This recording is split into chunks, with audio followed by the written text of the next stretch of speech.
Bom dia, estudantes do 7º ano da Rede Estadual de Ensino de São Paulo. Tudo bem com vocês? Meu nome é Juliana Maria, eu sou professora de História da Escola Estadual Brigadeiro Tobias, atuo na Fundação Casa, mas hoje eu estou aqui especialmente para dar uma aula para vocês do 7º ano. Nós vamos falar sobre o encontro entre os mundos e o contexto dos choques culturais promovidos pelas grandes navegações. Eu espero que vocês gostem e que vocês pensem bastante. Hoje nós vamos trabalhar algumas habilidades muito importantes para o conhecimento histórico de vocês que estão no 7º ano. Nós vamos falar sobre as conexões, as interações, as consequências do contato entre as sociedades do chamado Novo Mundo, da Europa, da África e da Ásia, no contexto das navegações no Oceano Atlântico, Índico e Pacífico. E qual é a habilidade que vocês vão desenvolver? É identificar essas conexões e interações. Outra habilidade muito importante que a gente vai trabalhar é essa aqui, que é de também identificar os aspectos e processos específicos das sociedades africanas e americanas antes das chegadas dos europeus,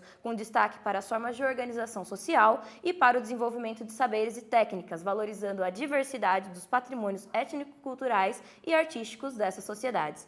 Todo esse material que eu vou apresentar para vocês hoje, ele está no Caderno do Aluno, volume 2, do 7º ano, a situação de aprendizagem e a situação de aprendizagem 1 e 2. Vocês podem conferir no material se vocês estiverem em casa. Quais são os objetivos, então, da nossa aula de hoje para que a gente atinja essas habilidades? A gente tem como objetivo compreender os saberes desses povos americanos originários, expressos na cultura material e imaterial. Além disso, nós também vamos refletir, e nós vamos refletir bastante, sobre a construção da ideia de modernidade e os seus impactos na concepção de história. Além de compreender e refletir, nós também vamos relacionar a ideia de novo mundo ao encontro entre esses mundos e comparar as permanências e as rupturas de saberes e práticas do mundo antigo e do mundo moderno.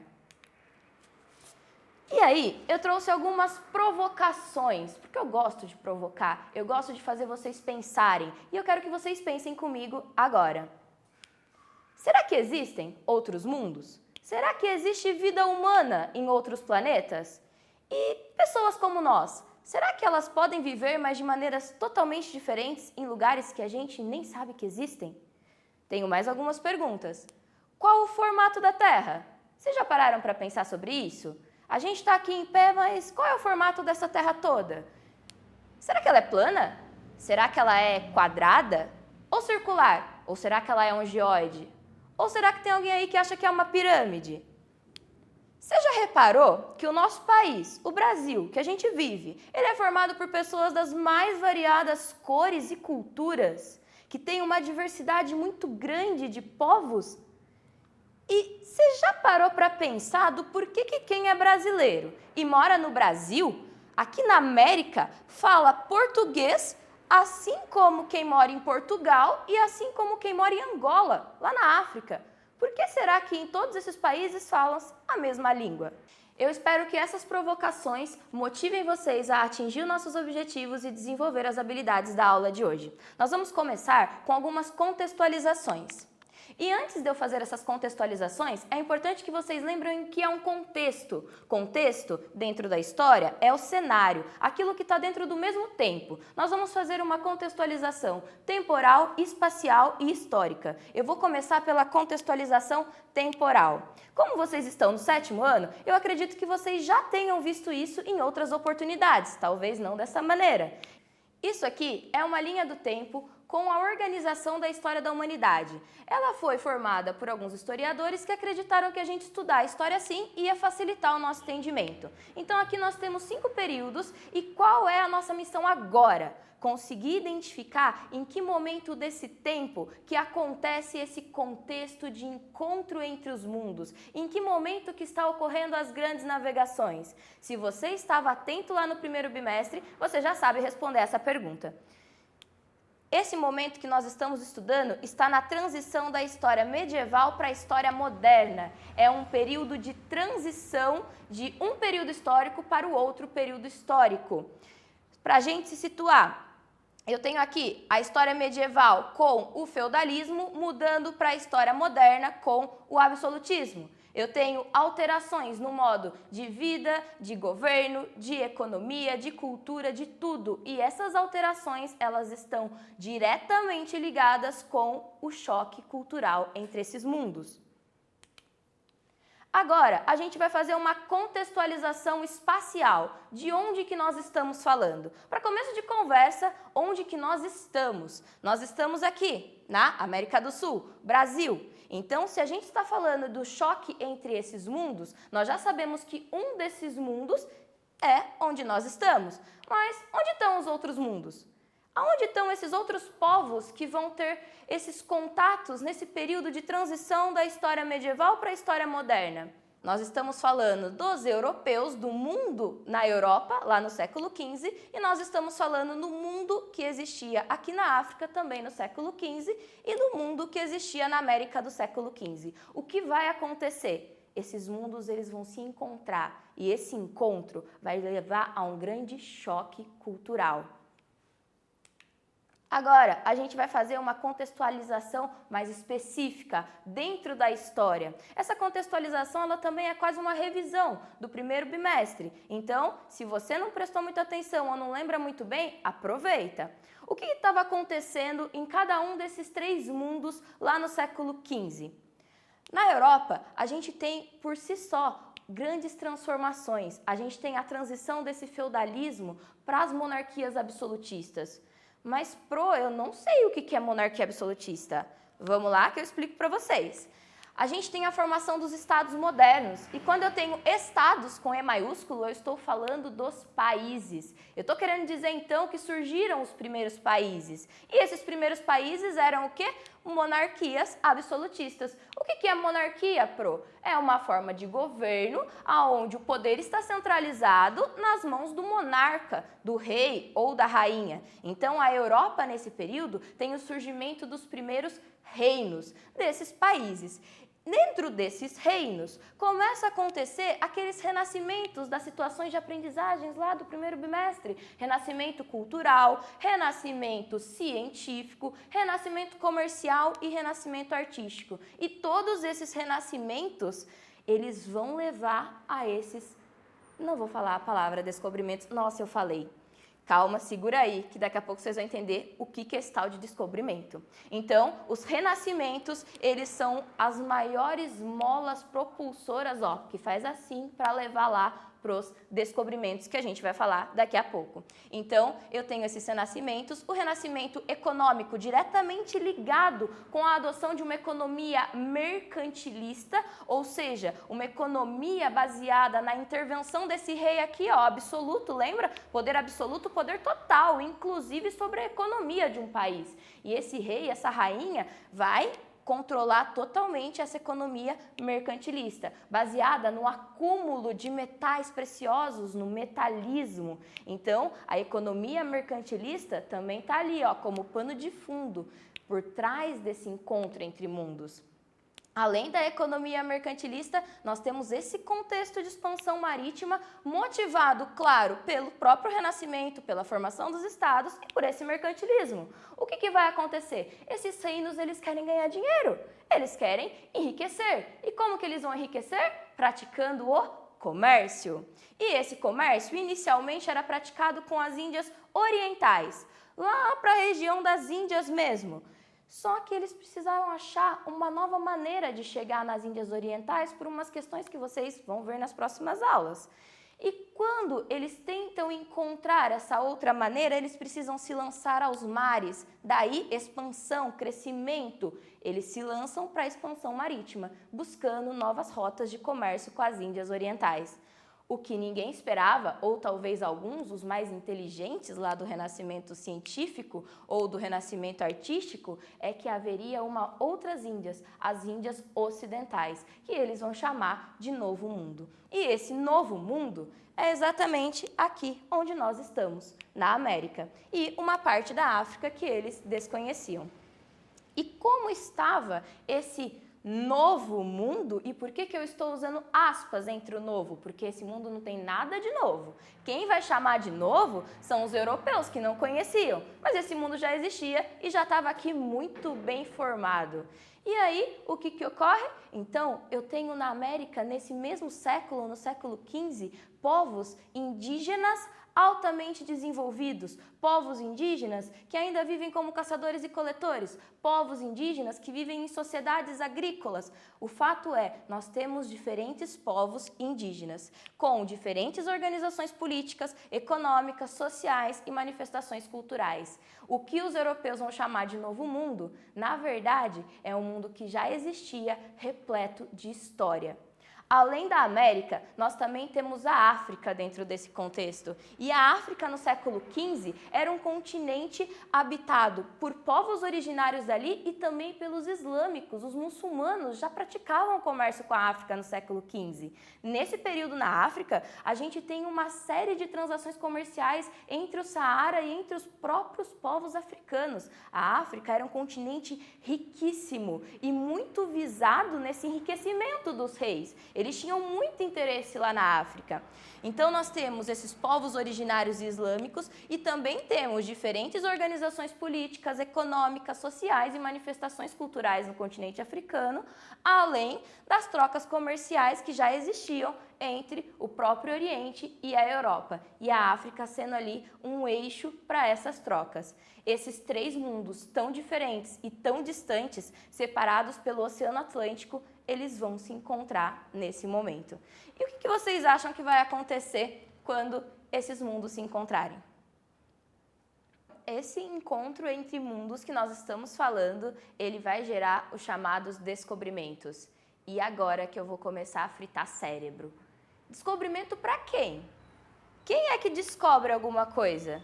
O que é descobrir? Eu sei que vocês aprenderam isso e que vocês leram até isso no livro que teve o descobrimento da América, o descobrimento do Brasil, mas essa palavra é extremamente problemática, porque não foi um descobrimento. Hoje, os historiadores eles conseguem olhar para o que aconteceu de uma maneira mais crítica, de uma maneira mais realista, eu diria, de modo a entender que o que a gente chamou de descobrimento esse tempo todo, na verdade, foram choques culturais. Choques igual esses que a gente vê mesmo de energia elétrica, que dá um choque assim. Foi isso. Por que deu um choque assim? Porque não foi nada muito bonitinho, romantizado e pacífico, como muitas vezes a gente aprende. Esses descobrimentos geraram esses choques, e esses choques transformou totalmente os três mundos envolvidos. Transformou o mundo europeu, transformou o mundo americano e transformou o mundo africano. Porque a partir daí, a vida de nenhum deles nunca mais foi a mesma. Vamos começar a entender esse descobrimento de uma outra maneira a partir de agora.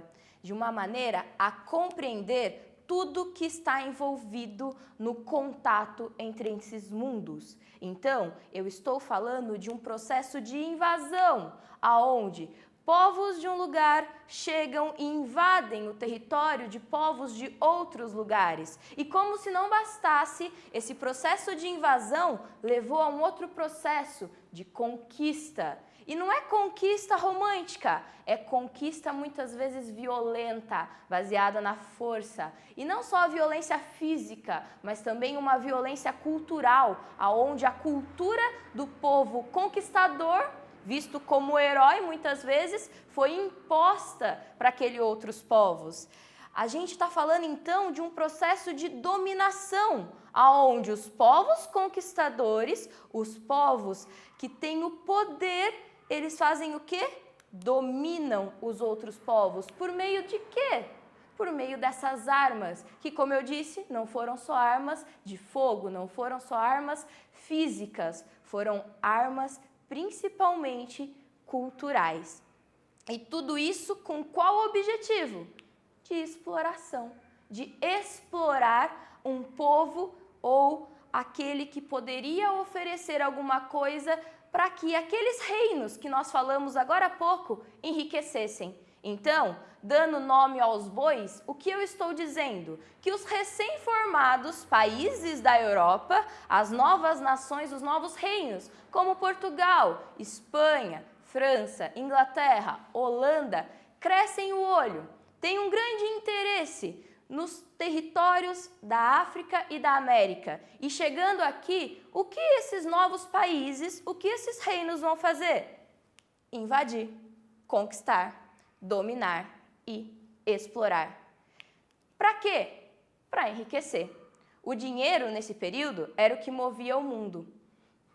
E aí, o que isso significa para os povos que foram conquistados? A gente aprende que os países europeus enriqueceram, mas e os povos que foram conquistados? O que será que aconteceu com eles? Vamos lá para saber como esses povos eles estavam antes da chegada dos europeus, para entender como que esse choque vai mudar totalmente a vida deles? Eu tenho aqui uma fonte histórica muito importante, um documento essencial para a gente entender como ocorreu essa invasão, essa dominação, essa conquista e essa exploração. Essa crônica, ela foi escrita por um padre que integrava uma companhia chamada Companhia de Jesus. E isso diz muito sobre como foi esse processo de encontro entre os mundos. O do como, além das monarquias e do poder dos reis, a igreja também esteve presente nesse processo de invasão, conquista, dominação e exploração de outros povos. Essa crônica é de um padre chamado Simão de Vasconcelos. O Simão de Vasconcelos, ele integrava essa companhia de Jesus que veio para cá junto com as primeiras embarcações com o intuito de fazer o quê? O que vocês acham que um padre, ou melhor, um grupo de padres, vai vir fazer numa exploração de um novo continente? É claro que na visão deles daquele período, levar a palavra de Deus, levar a religião deles, levar a Igreja Católica até esses novos continentes. Portanto, na prática seria o quê? Converter as pessoas desses novos continentes. Só que além desse projeto de catequese, de catequização promovido pelos jesuítas, eles também produziram várias fontes históricas como essa que nós vamos ver agora, aonde nós podemos enxergar qual era o olhar que o europeu tinha para os povos indígenas e também africanos. Essa crônica especificamente, ela foi escrita pelo Simão de Vasconcelos sobre uma missão jesuítica aqui no Brasil. Eu vou tentar fazer uma leitura dramática dessa crônica, mas vocês têm que prometer que não vão rir aí em casa, hein? Vamos lá? Todas essas nações de gente, falando em geral, seguem sua gentilidade. São feras, selvagens, montanhesas e desumanas. Vivem ao som da natureza, nem seguem fé, nem lei, nem rei, freio comum de todo homem racional. E em sinal dessa singularidade, lhes negou também o autor da natureza as letras F, L e R.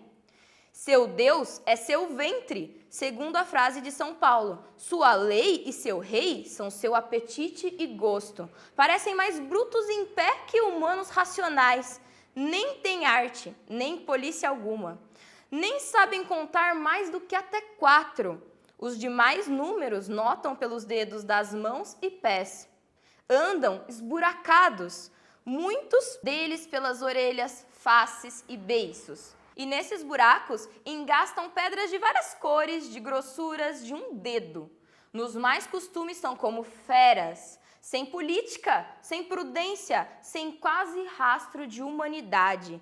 É gente paupérrima, cuja mesa é a terra, cujas iguarias pendem do seu arco. E nestes são tão destros que parecem que obedecem às suas flechas. Não somente as feras da terra, mas os peixes da água, com elas caçam juntamente e pescam. Elas lhes servem juntamente de laços, redes e anzóis. Eu vou colocar agora algumas questões para a gente pensar sobre essa crônica. Que tipo de texto que é esse? Ah, Pro, você já falou que é uma crônica. É claro, meu querido, mas o que significa ser uma crônica? Uma crônica significa um relato do cotidiano, do dia a dia daquele período. E, portanto, constituiu uma importante fonte histórica e um documento sobre aquele período. Vocês estão achando o quê? Que eu ia trazer qualquer textinho, qualquer papel para vocês? Nananina, não. Eu trouxe uma fonte de qualidade para a gente conseguir enxergar realmente como as coisas aconteciam lá atrás. E se vocês estiverem realmente entrando nessa aula, vocês devem se sentir lendo isso como se estivesse entrando numa máquina do tempo, porque se vocês perceberam, a gente acabou de ler e viajar lá para o século XVI. E aí, quem que o escreveu? Quem que escreveu esse texto que a Pro falou para vocês agora há pouco? Ah, foi um padre! Exatamente, e isso já é muita coisa. E por que que um padre vai colocar a sua visão sobre os índios? Porque, obviamente, o rei pediu. Era importante para o rei saber o que estava acontecendo aqui. E naquela época não tinha um WhatsApp, não dava para fazer uma live. E como que eles se comunicavam então? Por essas cartas, onde eles escreviam essas crônicas contando o cotidiano. E quem tinha essa função? Quem tinha conhecimento, sabedoria, sabia ler e escrever o suficiente para escrever uma crônica? Só quem era membro da igreja. Então, os padres tiveram essa importante função nesse período. Além do processo de catequização, que eu já contei para vocês, eles também foram as vozes desse momento da história. E durante muito tempo, foram as únicas vozes que foram ouvidas. Então, quem escreveu esse texto? O Simão de Vasconcelos, um padre que integrava a Companhia de Jesus. Por que que ele foi escrito? Já dei spoiler, né? Já contei para vocês sem querer querendo por que que ele foi escrito. Para registrar o cotidiano desse novo mundo que tinha sido descoberto. E a gente não pode perder de vista que ele foi escrito com a visão do padre, portanto, do invasor, do conquistador, de quem tinha um interesse de exploração. E vocês já ouviram aquela frase que a mãe da gente fala, que quem desdenha quer comprar?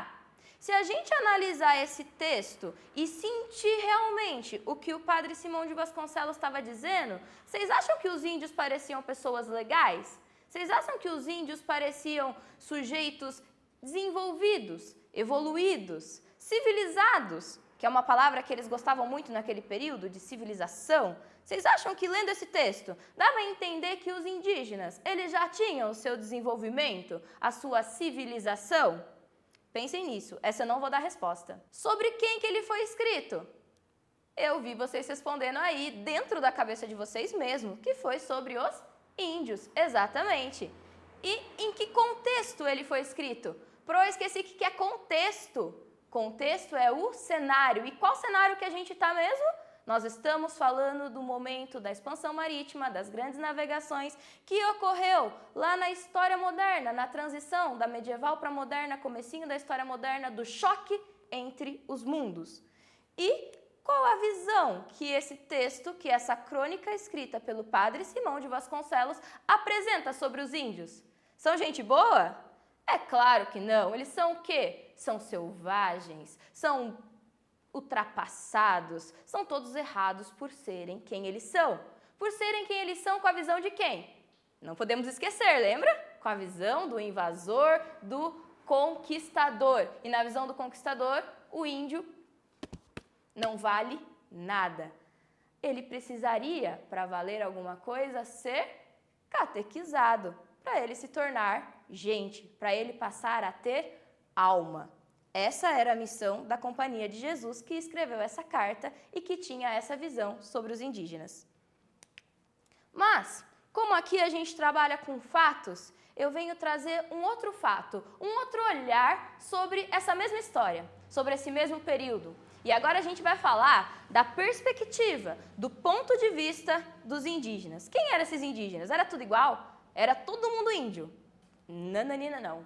A gente está falando de uma variedade gigante de organizações, de povos, de culturas, de línguas, até de organizações de governo e organizações econômicas grandiosas que haviam na América nesse período. Aqui eu tenho uma ilustração por meio de um mapa de como que a América estava organizada com seus povos originários. Povos originários, aqueles que são originais desse continente, certo? Esses povos originários a gente vai classificar basicamente em 3 grupos. Então nós temos os povos que são caçadores e coletores, que estão de amarelo. Então tudo que está aqui no mapa em amarelo são povos que eram caçadores e coletores. Além deles, nós temos povos que desenvolveram sociedades agrícolas simples. Essas sociedades agrícolas aparecem no mapa em verde. Estão vendo aqui? E nós também tivemos aqui na América, bem antes da chegada dos europeus, sociedades agrícolas complexas. E o que é complexo? É algo que tem variáveis, que tem vários elementos, que não é só um grupo de pessoas que caça e coleta, que não é só um grupo de pessoas que vive junto numa tribo. São sociedades que tinham organização social, que tinham classe social, que tinham governos. Tudo bem? E eles estão representados aqui no mapa desse laranjinha, que estão nessa região. Agora, eu vou apresentar um outro mapa para vocês, com como a América estava no momento da chegada dos primeiros europeus, que é um desenvolvimento disso aqui. Então, como esses povos eles vão se desenvolver? Observem esse mapa aqui. Esse mapa aqui, ele mostra pra gente uma variedade ainda maior de organizações de povos originários, de povos indígenas. Esses povos indígenas, eles vão construir 3 grandes sociedades chamadas de pré-colombianas. Esse nome também é um pouco problemático, porque ele leva em consideração o Cristóvão Colombo, que foi o descobridor da América. E a gente já sabe que isso traz a visão do conquistador, que não é muito legal. Mas é assim que aparece no livro, então é importante que a gente saiba do que se trata. Essas sociedades pré-colombianas, elas têm como 3 grandes produtoras de fontes culturais materiais e até imateriais os povos astecas, maias e incas. Além deles, é claro que nós temos todos esses outros aqui, ó, que estão representados, por exemplo, os tupis em verde escuro, aqui onde nós estamos, no estado de São Paulo, ou os Gês, mas os astecas, os maias e os incas, principalmente os astecas e os incas, eles construíram grandes impérios. Mas pensa no império grande, com pirâmide, com cidade, com tudo que tem direito, com comércio, com universidade. O negócio era grandioso. Então, os astecas, por exemplo, eles tinham uma organização governamental com um soberano, com um rei. Tinha classes sociais de nobreza, camponeses, comerciantes, escravos. E isso mostra pra gente o quê? Que a sociedade ela estava organizada, que cada um tinha a sua função, que não era a visão que o Simão de Vasconcelos apresentou pra gente sobre os índios, que eles eram selvagens, que eles andavam tudo esburacado por aí, que eles eram paupérrimos, muito pobres.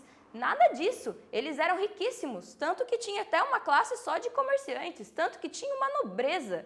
E o que eles colocavam nos buracos deles, que falou lá naquele texto, as pedras coloridas, eram metais preciosos que os europeus tantos queriam. Eram esmeraldas, eram diamantes, eram ouro, era prata, e tudo isso chamou a atenção dos europeus. Então, essas sociedades aqui, elas tinham já as suas organizações muito bem estabelecidas. E quando a gente fala que os europeus chegaram aqui, eles chegaram metendo o louco. O que é metendo louco? Eles chegaram falando que eles eram melhores, eles chegaram falando que eles estavam certos, que o jeito que eles viviam devia ser copiado por todo mundo, porque era melhor para viver. Desconsiderando o quê? Toda essa diversidade aqui. Olha só os povos incas, eles eram até o império. Para ser império, vocês sabem o que precisa? Precisa conquistar outros povos. Significa que para formar esse império inca aqui, ó, que está nesse beijinho aqui, eles foram conquistando todos os povos que estavam aqui. Se eles conquistaram, eles tinham o quê? Exército. Vocês conseguem imaginar o tamanho dessas sociedades e como elas eram complexas, que agora vocês já sabem o que isso significa? Então, foi essa América aqui que os europeus encontraram. E a pergunta que não quer calar: por que muitas vezes esses europeus, eles são vistos então como esses descobridores, esses conquistadores, se na verdade o que as fontes históricas, além das dos próprios europeus, ensinam pra gente é que esses povos aqui, eles já tinham sim as suas civilizações, os seus modos de vida, a sua cultura, a sua política e a sua economia. Que tipo de conquista é essa que acaba com o povo com um povo em detrimento de riqueza, de dinheiro? Fica para pensar. E aí, para a gente continuar pensando, será que índios são todos iguais? Como muitas vezes a gente vê retratados em filmes, em novelas, em desenhos. De acordo com o que a gente acabou de ver, com o observado nesses 2 últimos mapas e naquela tabela lá com os principais povos pré-colombianos, eu posso afirmar que índios são todos iguais?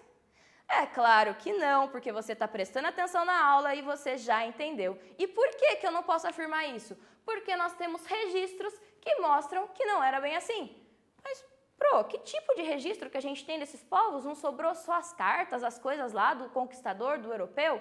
Bem que eles queriam, mas não. Hoje nós temos outras fontes históricas, como as ruínas, como os sítios arqueológicos. Nós temos, por exemplo, Machu Picchu, lá no Peru, que é uma grande ruína de uma cidade inca. Então, depois vocês deem um Google lá, deem uma pesquisada, que vocês vão entender melhor do que eu estou falando.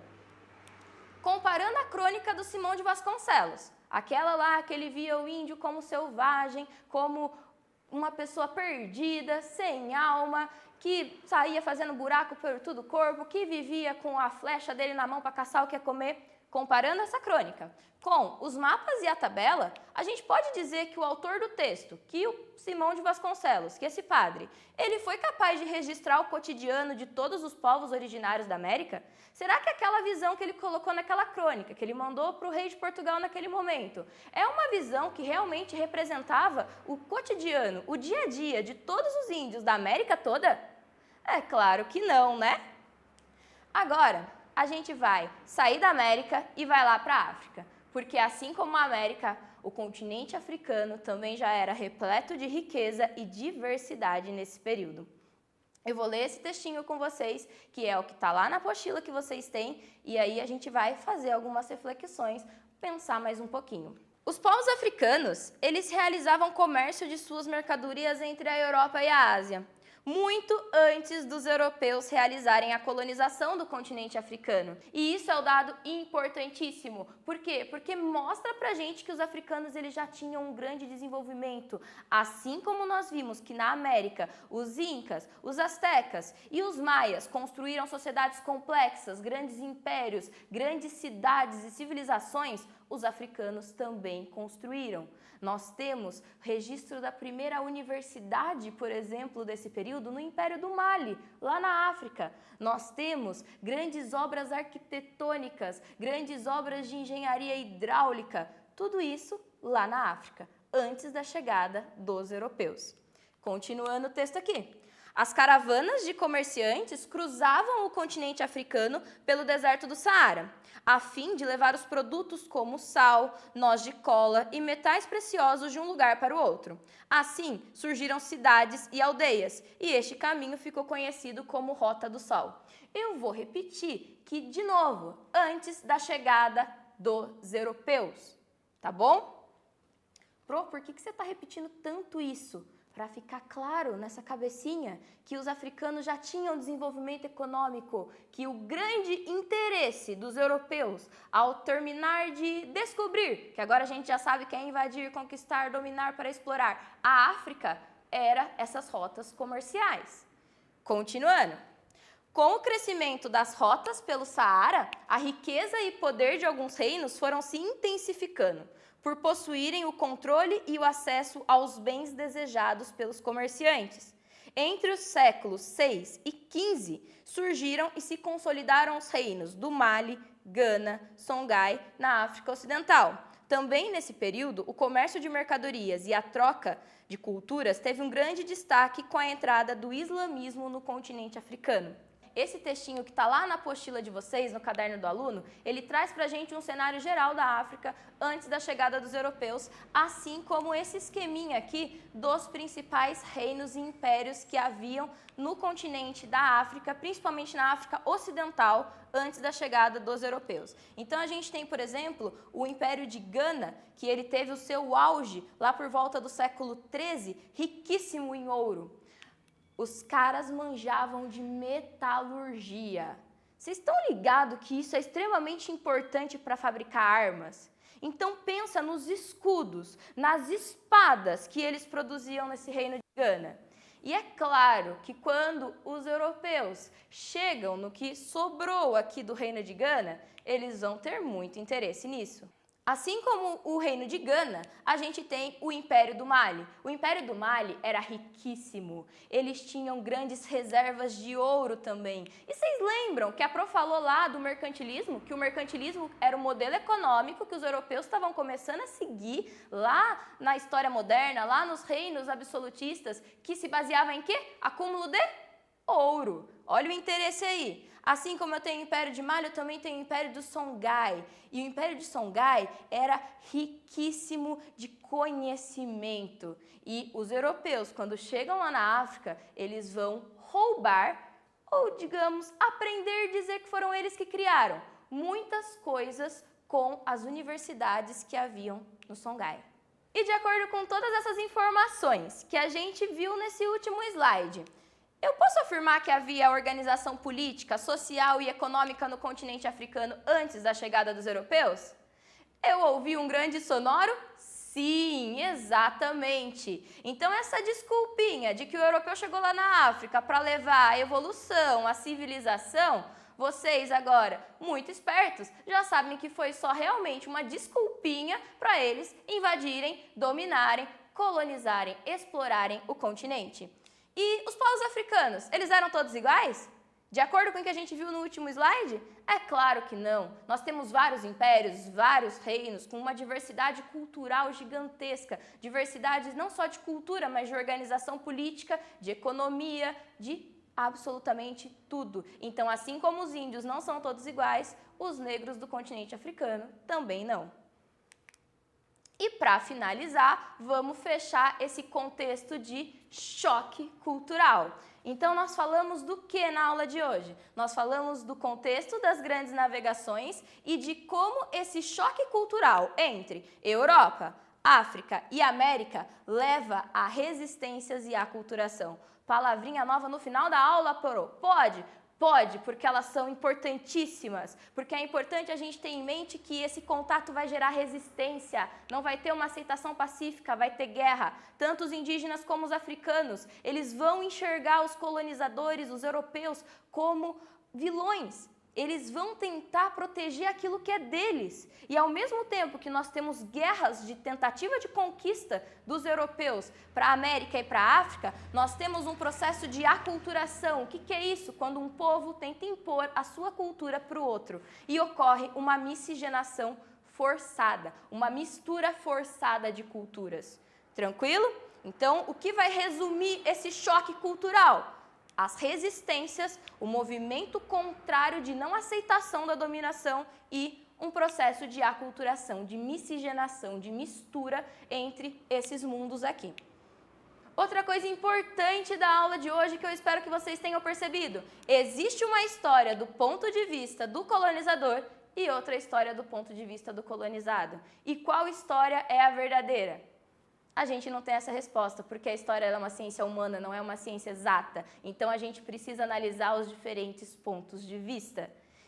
E a dominação, ela vai implicar também no poder de escrever a história oficial. E é aí que está o perigo. A gente não pode olhar para a história apenas do ponto de vista do colonizador. A gente precisa conhecer a história do ponto de vista do colonizado. Por quê? Porque esse processo de choque cultural que nós estudamos hoje levou à imposição do ponto de vista do colonizador, que escreveu a história que é tida como oficial. Então, a nossa missão aqui é conhecer as outras histórias. E para a gente fechar e finalizar a nossa aula maravilhosa de hoje, vamos fazer uma pequena revisão. De quando que nós estamos falando? Que período da história? Transição da medieval para a história moderna, século XV. Onde que nós estamos falando? De que lugar que nós estamos falando? De 3 mundos, do mundo europeu, do mundo americano e do mundo africano. De quem estamos falando? Dos reinos lá da Europa, dos países europeus, dos povos, impérios, reinos americanos, povos, impérios, reinos africanos. E O que nós estamos falando? Que houve um processo de invasão, dominação para exploração desses povos. E por que nós estamos falando disso? Porque nós somos resultado desse choque cultural. Bom, eu espero que vocês tenham gostado. Essa foi a nossa aula de história de hoje. Tomara que vocês tenham aprendido alguma coisa nova e que tenha sido um momento tão prazeroso para vocês como foi para mim.